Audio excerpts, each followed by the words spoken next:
Bienvenidos un día más al estudio bíblico inductivo de la Iglesia de Calvary. Estudiamos la Biblia versículo por versículo y capítulo por capítulo, y cada vez que nos reunimos, Dios, a través de su palabra, trae el tema. Hoy vamos a estudiar un tema que es muy bonito y a la vez nos va a desafiar y nos va a ayudar a entender cómo es Dios. Hemos vivido tiempos difíciles este año 2020. Hemos pasado situaciones que no pensábamos el año pasado que iba a ser de esta forma. Estamos hablando de la pandemia y todavía no ha pasado.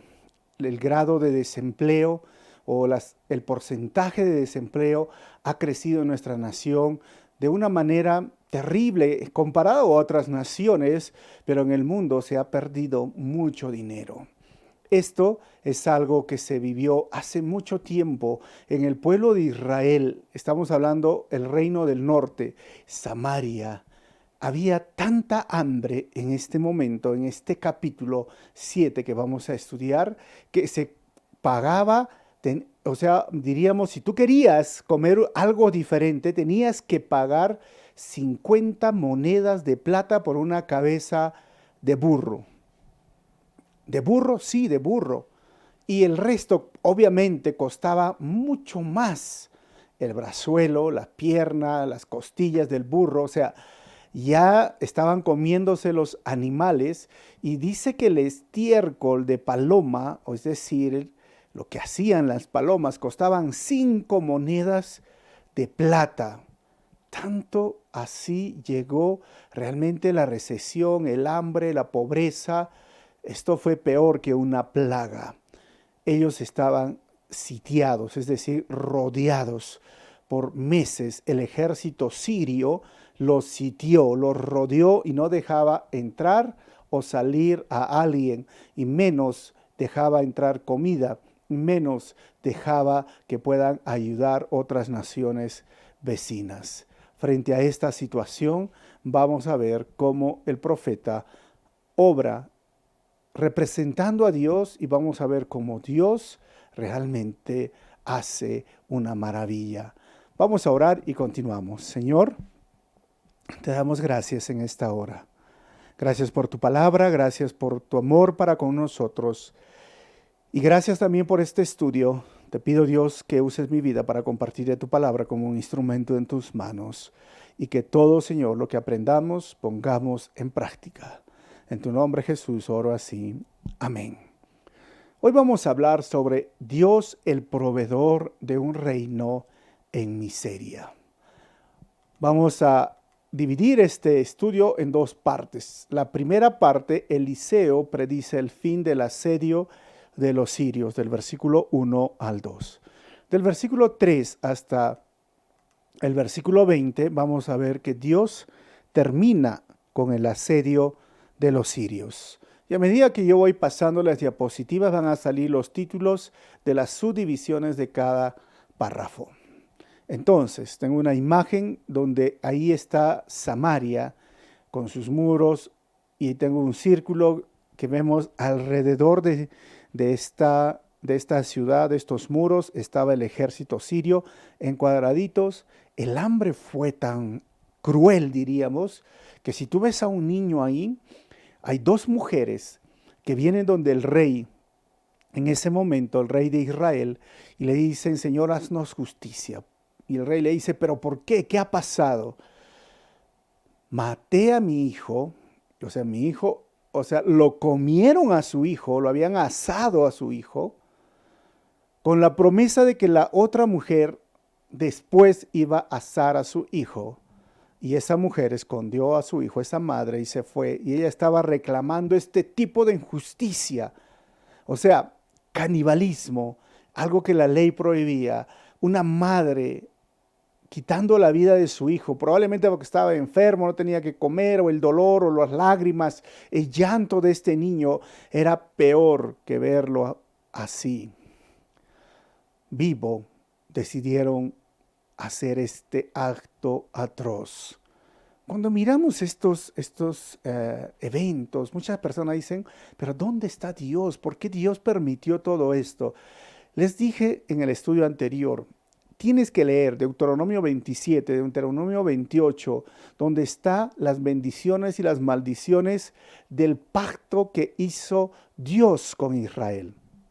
Ellos clamaban a Dios cuando estaban en Egipto y Dios respondió y dijo, voy a hacer un pacto nuevo, ese pacto diferente, ese pacto sinaítico, ese pacto de la ley, ese pacto de Moisés, como deseas conocerlo, es el pacto de Sinaí, que era el pacto de redención. ¿Y qué significa redención?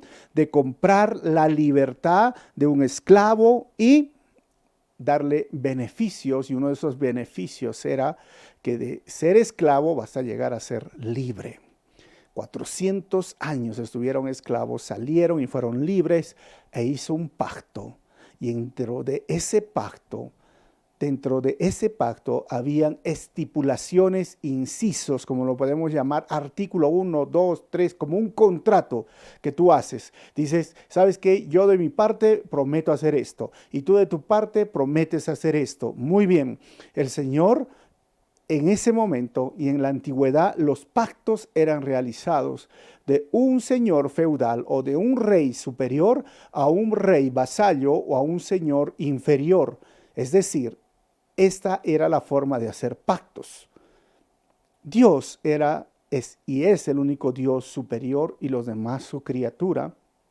Y Él pone las regulaciones, las estipulaciones del pacto y le dice, si tú obedeces todo lo que está en esos 10 mandamientos y en esos 613 mandamientos más que hay, te va a ir bien. Vas a ser próspero, vas a ganar tus batallas. Mira, siempre vas a ser cabeza y no vas a ser cola. Dios te va a bendecir. Nunca vas a pedir prestado. Tu cosecha va a dar, tus animales van a dar a 100 por uno. Todo te va a ir bien, vas a tener felicidad. Créame que cuando la nación obedeció el pacto, Dios bendijo esa nación. Pero la otra parte de la estipulación decía que si tú desobedeces, ¿cuál? No te harás imágenes delante de mí. Brum. Adorarás solo al Señor tu Dios. Brum. Honra a tu padre y a tu madre. No, miren, esos 10 mandamientos, todos esos mandamientos, si tú los desobedeces y los otros que hay, vas a ser maldito. Vas a recibir la maldición. Vas a recibir lo que te mereces. ¿Y qué se merecía? Vas a pasar pobreza, miseria, van a venir un ejército, te va a sitiar, te va a conquistar, hasta el punto de que una madre va a comer a su hijo, y eso es lo que estamos viendo, es decir, las consecuencias de su desobediencia. ¿Y cuántas veces desobedeció Israel desde que inició el reino? Desde Jeroboam ya tenemos hasta ahora más de 8, 10 reyes y todos desobedientes, la nación desobediente, idólatra. Por lo tanto, estaban sufriendo o padeciendo las consecuencias de su desobediencia. Y es ahí donde nos quedamos. El rey se rasga las vestiduras. Ustedes pueden ver al rey y dice, ¿cómo es posible? Y echa la culpa a Eliseo, el profeta. Y Eliseo está ahí y dice, mira, mañana va a pasar algo espectacular. Y ahí continúa, porque esto es la continuación de la semana pasada. Versículo 1 dice, Eliseo contestó, oigan la palabra del Señor, que dice así, mañana a estas horas, a la entrada de Samaria, podrá comprarse una medida de flor de harina con una sola moneda de plata, y hasta una doble medida de cebada por el mismo precio. Y lo miran, ¿what? Versículo 2. El ayudante personal del rey replicó, no me digas. Aun si el Señor abriera las ventanas del cielo, no podría suceder tal cosa. Pues lo verás con tus propios ojos, le advirtió Eliseo, pero no llegarás a comerlo. Miren que es interesante, este hombre, ayudante personal, o podríamos decir su mano derecha del rey, algunos dicen un general, actúa de una forma muy interesante en estos versículos, y Eliseo le da una palabra. Tú lo vas a ver, pero no lo vas a disfrutar. Actúa de una forma que no le creía a Dios, ni al profeta, ni lo que estaba pasando. Y obviamente lo que está usando este hombre importante es su lógica. La lógica decía, se están comiendo una madre a su hijo. La cabeza de un burro cuesta 50 monedas de plata. Están comiendo estiércol de paloma y cuesta 5 monedas de plata. Afuera hay un ejército y la gente está acá llorando, padeciendo el rey. O sea, estamos mal. Y viene este hombre de Dios y el profeta a decirnos que mañana a estas mismas horas va a haber harina, va a haber cebada y va a costar solo 1 moneda de plata. No lo creo. No lo creo. Aunque se hace llover. Abre las ventanas del cielo y hace llover comida.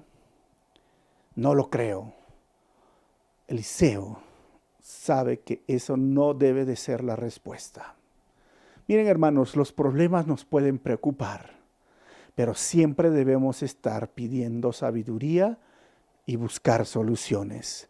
Pero decir que el Dios poderoso no puede ayudar en cada situación demuestra falta de fe. Este hombre no tuvo fe. Créeme que cuando vienen situaciones difíciles, sí, y ahí tenemos esta nación rebelde, aún Dios enviando a sus profetas para ayudarlo, pero encima de eso tienen dudas. Y no es tan mal tener dudas, pero este hombre dudó del poder de Dios, este hombre dudó de la creatividad de Dios y este hombre dudó del mensajero de Dios. Y cuando yo digo que no es tan mal tener dudas, es porque tú eres cristiano, tú eres hijo de Dios, pero no tienes todas las respuestas de todos los misterios. Y puedo tener una duda, sí, pero esa duda es totalmente diferente a la desconfianza o a la falta de fe o a la incredulidad. No puedes acercarte a Dios con incredulidad. No puedes agradar a Dios si tú no tienes fe, porque todo aquel que busca a Dios debe tener fe. Esto es lo que dice el libro de Hebreos. Y Dios es galardonador de aquellos que lo buscan con fe. Dios premia, Dios bendice, Dios ayuda al que lo busca con fe. Pero al que lo busca cuestionando, con incredulidad, con duda, no va a recibir nada. Si hoy estás en un problema difícil, si tienes falta de trabajo, si tienes una enfermedad, si la situación que estamos viviendo y tú dices, ¿qué va a pasar? Ya aquí se acabó todo, no tienes esperanza, pero tú has puesto tu fe en Dios, tu confianza en Dios, pero ahora te estás rindiendo. No lo hagas. Pon fe. Pon tu fe en el Señor. Pon tu fe, no dudes. Si te enfocas tú en el problema, nunca verás el propósito de Dios en medio del problema. Recuerda esto. Este hombre estaba viendo el problema y nunca vio la solución. Atentó contra Dios, dijo, o sea que Dios va a abrir la ventana del cielo, ni con eso. El Dios creador es creativo y Él podía y puede hacer de las formas que a Él le plazca y como Él quiera, pero mañana a estas horas van a comer, dijo el profeta. Él no le creyó. Si tú hoy te encuentras en la misma situación de tristeza, de falta de empleo, de falta de dinero, empieza a pedir perdón a Dios y confía en el Dios proveedor. Porque sin fe no puedes agradar a Dios. Recuerda una vez más, no te enfoques en el problema, enfócate realmente en el Señor proveedor y busca soluciones. No es cuestión de decir, ya sí le creo, pero no hago nada. No, pues hay que buscar soluciones. Esto es lo que debió de hacer él. Versículo 3, ¿qué sucedió? Dice, ese día 4 hombres que padecían de lepra se hallaban a la entrada de la ciudad. ¿Qué ganamos con quedarnos aquí sentados esperando la muerte? Se dijeron unos a otros. Y miren, ahí están estos hombres, ahí están afuerita. ¿Por qué estaban ahí? Y miren quiénes entran en la acción. 4 leprosos.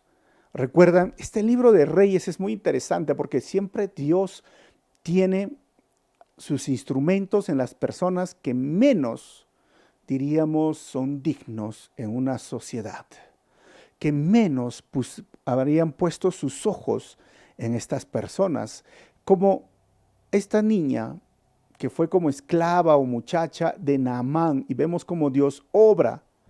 Y ahora vamos a ver estos 4 leprosos. ¿Pero por qué estaban ahí? La ley dice en Levíticos capítulo 13, versículo 45 y 46, dice, la persona que contraiga una infección se vestirá de harapos y no se peinará.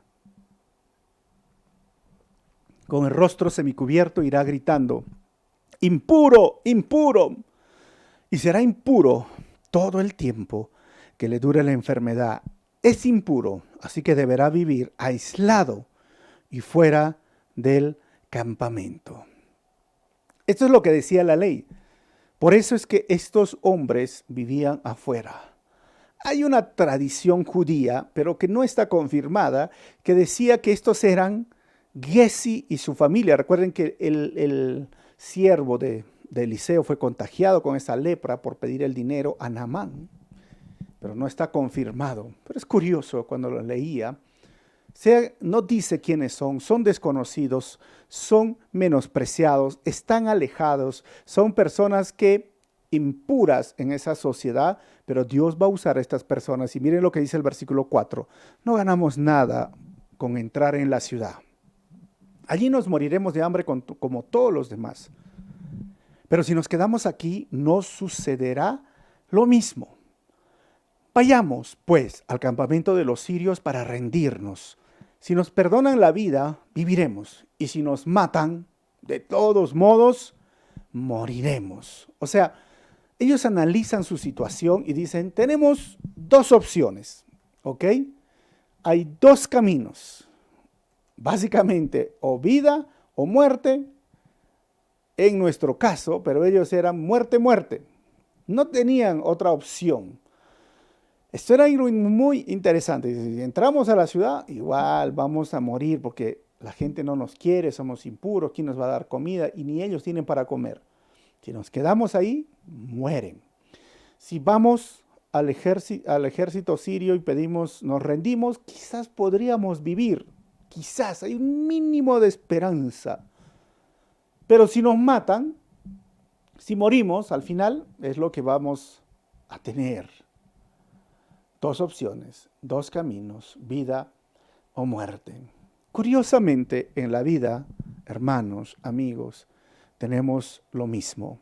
2 opciones, 2 caminos, o tenemos la vida o la muerte. Tengo una imagen de lo que es. Pocos van por el camino angosto y muchos van por el camino ancho. Y ese camino ancho refleja el mundo.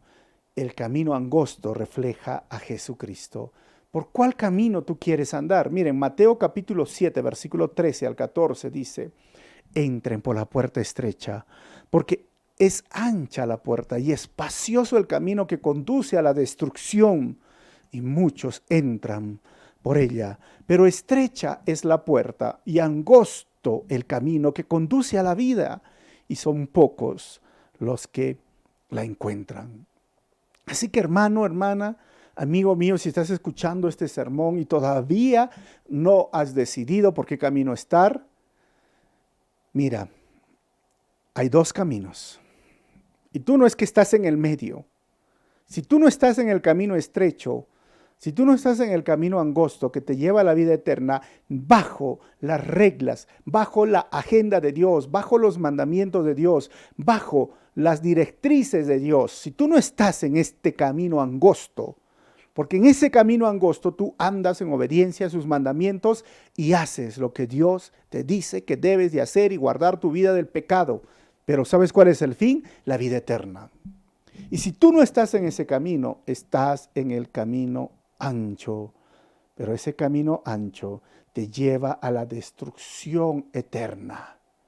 Todos están entrando por ahí. Y en ese camino ancho se te permite vivir como tú quieras. Usas la Biblia como tú quieras. Puedes usar a Dios como un Dios más. Puedes usar la Virgen. Puedes usar el Apu. Puedes usar, ¿sabes qué? A Buda. Puedes usar el gatito que te llama con la mano. Puedes usar la ruda. Puedes usar la magia, la quiromancia. Todo se te permite en ese camino ancho. pero te lleva a la destrucción eterna y a la muerte eterna. En cambio, en este camino angosto, tú andas conforme a los mandamientos de Dios, como dice su palabra. Dos opciones, dos caminos, vida o muerte. Yo te animo, ven a la vida y vas a disfrutar realmente la vida en este mundo, la vida eterna. Realmente es vida estar con Jesús. Realmente yo no podría estar en otro lugar si no fuese con mi Señor, porque realmente experimento la vida. Versículo 5, miren lo que sucedió. Al anochecer se pusieron en camino, pero cuando llegaron a las afueras del campamento sirio, ya no había nadie allí. Así que miren cómo llega. Todo estaba vacío, abandonado. 6. Dios provoca que los sirios abandonaran el campamento. 6. Y era que el Señor había confundido a los sirios, haciéndoles oír el ruido de carros de combate y de caballería, como si fuera un gran ejército. Entonces se dijeron unos a otros: seguro que el rey de Israel ha contratado a los reyes hititas y egipcios para atacarnos. Y empezaron a correr y a abandonar todo. Versículo 7. Por lo tanto, emprendieron la fuga al anochecer, abandonando tiendas de campaña, caballos y asnos, y dejaron el campamento tal como estaba para escapar y salvarse. ¿Cómo sucedió esto? Ya hemos visto en los versículos anteriores del capítulo anterior que Eliseo, todo un ejército quedaron cegados y fueron llevados hasta Samaria. Ahora Dios usa un estruendo. No se sabe, obviamente, no lo dice el texto, si era un ruido que ellos escucharon o simplemente lo escucharon en su cabeza, como simplemente vieron, fueron cegados parcialmente, pero es un milagro, es un prodigio, es algo maravilloso que solo Dios lo puede hacer. Y esto nos dice, hermanos, que Dios obra de maneras inimaginables para cumplir sus propósitos en medio de los problemas. Dios usa cualquier circunstancia, pero lo hace de formas inimaginables para solucionar tus problemas. ¿Piensas que tu problema no tiene solución? ¿Piensas que lo que estás viviendo no tiene solución? Mira, cuídate de no cuestionar a Dios, de no tener dudas, de no tener incredulidad. Al contrario, créele a Dios, cree con fe. Realmente activa tu fe, porque Dios te va a sorprender. Los sorprendió. Miren, el versículo 8 al 9, los leprosos se dan cuenta de su responsabilidad. Cuando los leprosos llegaron a las afueras del campamento, entraron en una de las tiendas de campaña. Después de comer y beber, se llevaron de allí, miren, plata, oro y ropa, y fueron a esconderlo todo. Luego regresaron, entraron en otra tienda y también allí tomaron varios objetos y lo escondieron. Miren, ahí están comiendo los leprosos, feliz el festín. Versículo 9, entonces se dijeron unos a otros: esto no está bien. Hoy es un día de buenas noticias y las estamos dando a conocer y no las estamos dando a conocer. Esto es lo que están diciendo. Si esperamos hasta que amanezca, resultaremos culpables. Vayamos ahora mismo al palacio y demos aviso. Así que ellos entran en reflexión y se ponen a pensar los leprosos. Dice, tenemos tanto. El pueblo de allá está muriendo. O sea, tenemos una buena noticia, pero los demás no saben la buena noticia y se sienten culpables. Ojo, hermano, ¿sabes qué? ¿Cómo cambiaría el mundo? ¿Y cómo se extendería el reino de los cielos si tendríamos ese mismo sentimiento en nuestro corazón de decir, tengo la buena noticia, pero no lo estoy dando a conocer? El mundo se está muriendo sumergido en su pecado, pero yo ya soy salvo. Bien por mí, pero qué pena por ellos. Si tienes esta actitud, qué pena por ti, pero si tú tienes la buena noticia y no hablas y no lo dices, deberías mirar a estos leprosos como hoy ellos están actuando. ¿Por qué? Porque, hermanos, ¿sabes qué? Ellos entendieron que permanecer callados y disfrutar egoístamente sus bendiciones sería pecado. Ellos tenían la responsabilidad de compartir la buena noticia y Jesús no vino a salvarnos para que pudiéramos vivir para nosotros mismos.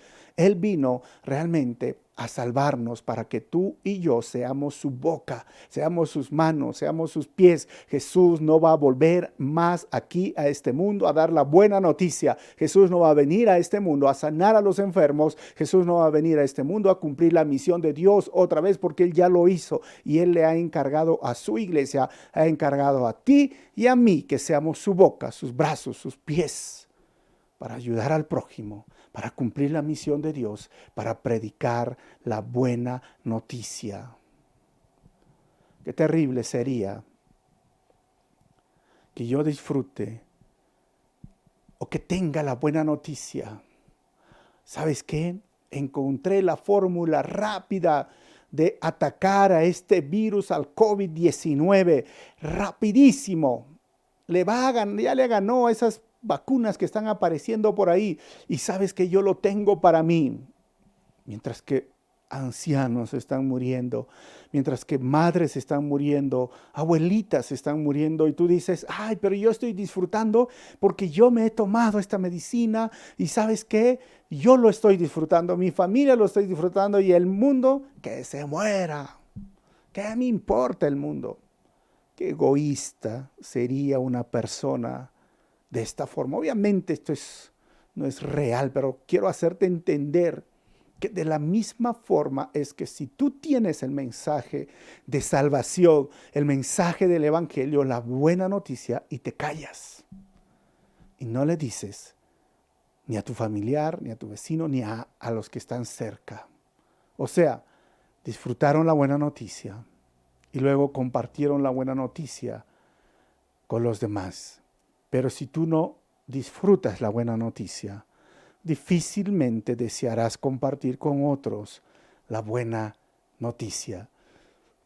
Estaban felices, estaban alegres, salvación, hay comida, hay tesoros, todo lo que ellos no tenían por meses, estaban desahuciados, destinados a morir, estaban echados afuera. Esa sociedad no los quería porque la misma ley decía, échalo afuera ese leproso.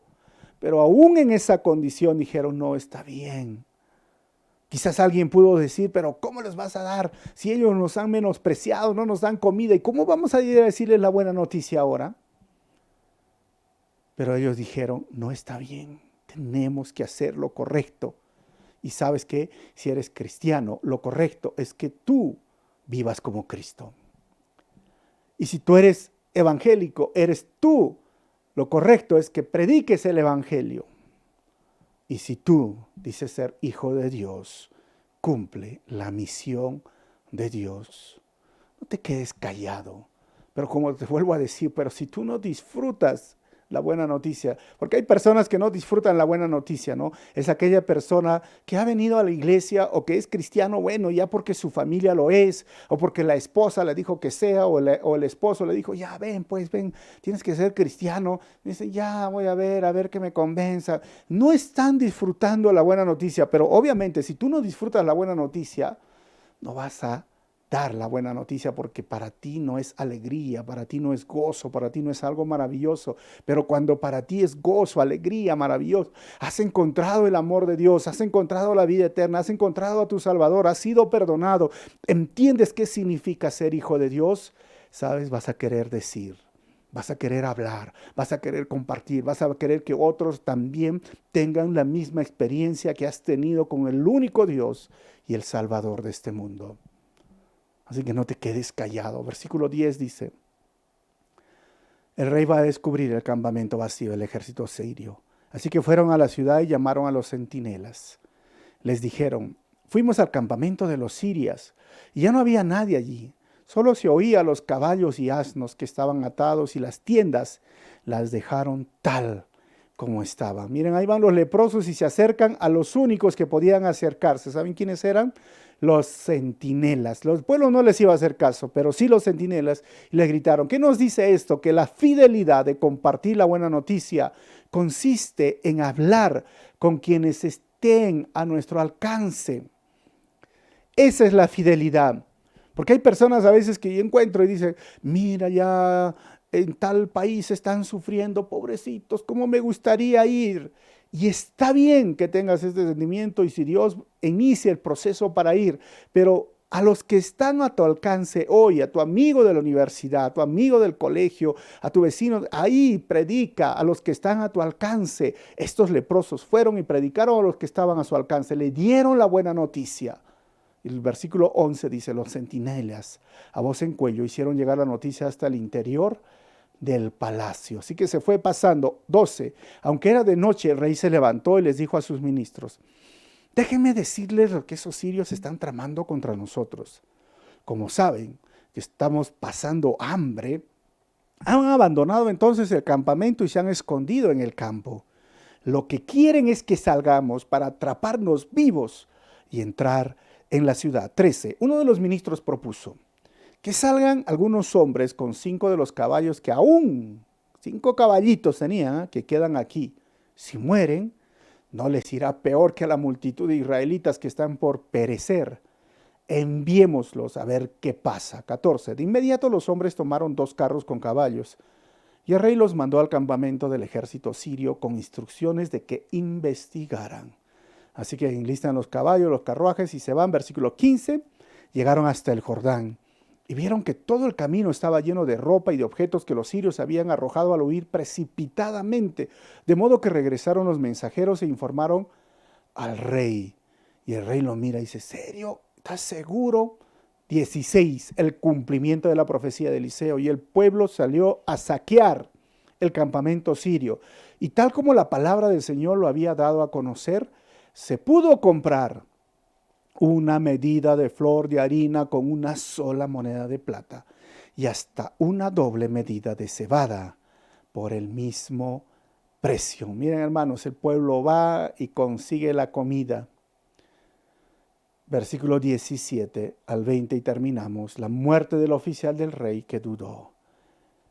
El rey le había ordenado a su ayudante personal que vigilara la entrada de la ciudad, pero el pueblo lo atropelló ahí mismo y así se cumplió lo que había dicho el hombre de Dios cuando el rey fue a verlo. Y miren cómo está ese hombre ahí tirado. 18. De hecho, cuando el hombre de Dios le dijo al rey, mañana a estas horas a la entrada de Samaria podrá comprarse una doble medida de cebada con una sola moneda de plata y una medida de flor de harina por el mismo precio, ese oficial había replicado, no me digas, aun si el Señor abriera las ventanas del cielo, no podría suceder tal cosa. De modo que el hombre de Dios respondió, pues lo verás con tus propios ojos, pero no llegarás a comerlo. Hermanos, aquí nos muestra el carácter de Dios. Aquí nos muestra quién realmente es tu Dios y quién realmente es mi Dios y cómo el ser humano puede ofender. Ofender al mensajero es ofender al Dios, al que otorga el mensaje. Y este hombre estaba dudando de que Dios es nuestro proveedor. Ese es Jehová Jireh y nunca te olvides tú, Dios es nuestro proveedor. Versículo 20, en efecto, así ocurrió. El pueblo lo atropelló a la entrada de la ciudad y allí murió. Dios es el soberano. Dios es majestuoso. Dios tiene el control de cada tiempo, de cada era, de cada época, de cada reino, de cada vida, de cada familia. Sus juicios son justos. Este hombre ofendió al Dios proveedor y pagó las consecuencias. Él dijo, ¿acaso Dios va a abrir las ventanas del cielo? ¿Recuerdas lo que dice Malaquías capítulo 3, versículo 10? Dios abrirá las ventanas de los cielos. Pruébenme ahora, dice el Señor. Abriré las ventanas de los cielos y derramaré mi bendición hasta que sobreabunde. Sus almacenes, sus bodegas estarán llenas, repletas de trigo, de cebada. Miren, no van a tener lugar donde poner la bendición del Señor, porque cuando el Señor bendice, bendice de una forma que tú ni te imaginas. pero tienes que creer que Dios es tu proveedor. Tienes que creer que Dios es soberano y que tiene control de tiempo y de lo que todo te está pasando. Y tienes que creer que Dios es majestuoso. Y no dudes, no te derrumbes en medio de lo que estamos viviendo. No pierdas las esperanzas, no pierdas las fuerzas. Ten fe, cree solamente. Mañana tu situación va a cambiar. Vamos a terminar con 4 conclusiones. Primero, la duda mezclada de incredulidad sobre el poder de Dios y la salvación ofrecida al ser humano solo traerá como resultado la muerte eterna. No tengas duda ni incredulidad, porque eso es lo que vas a tener, muerte eterna. Número 2, Dios usa lo menospreciado del mundo, como estos leprosos, para hacer su obra y llevar las buenas noticias. Y tú y yo, bueno, yo me digo que es lo menospreciado del mundo, como dice Pablo, ¿no? Fui escogido de lo más vil de este mundo. Versículo número 3, aplicación número 3, conclusión número 3. Las buenas noticias son para ser anunciadas por cada persona que disfruta la buena noticia hoy en su vida. ¿Estás disfrutando la buena noticia? Habla, ¿qué esperas? No te quedes callado. Y 4, recuerda, Dios es tu proveedor, Dios es soberano, Dios es majestuoso. Mañana tu situación va a cambiar. ¿Crees esto? Ora conmigo. Señor, te doy gracias en esta hora. Gracias, Señor, porque tú tienes palabras de vida eterna. Tú eres el Dios soberano, tú eres el Dios poderoso, tú eres el Dios proveedor. Sé que esta pandemia no ha sido lo mismo para todos los que estamos hoy aquí o los que están escuchando esta enseñanza. Tantos trabajos perdidos, tantas deudas, tantos problemas que han surgido. Quizás nos encontramos en la misma situación que se encontraba Samaria. Pero debemos de recordar en quién hemos creído. Tú eres el Dios proveedor, tú eres el Dios soberano, tú eres el Dios majestuoso. Y oro por cada persona que esté escuchando este mensaje y tiene sus problemas, para que vean cómo tú solucionas esos problemas, para que crean y confíen en ti. Mañana las cosas van a ser diferentes. Mañana vamos a ver tu obrar. Mañana tú abrirás las ventanas de los cielos.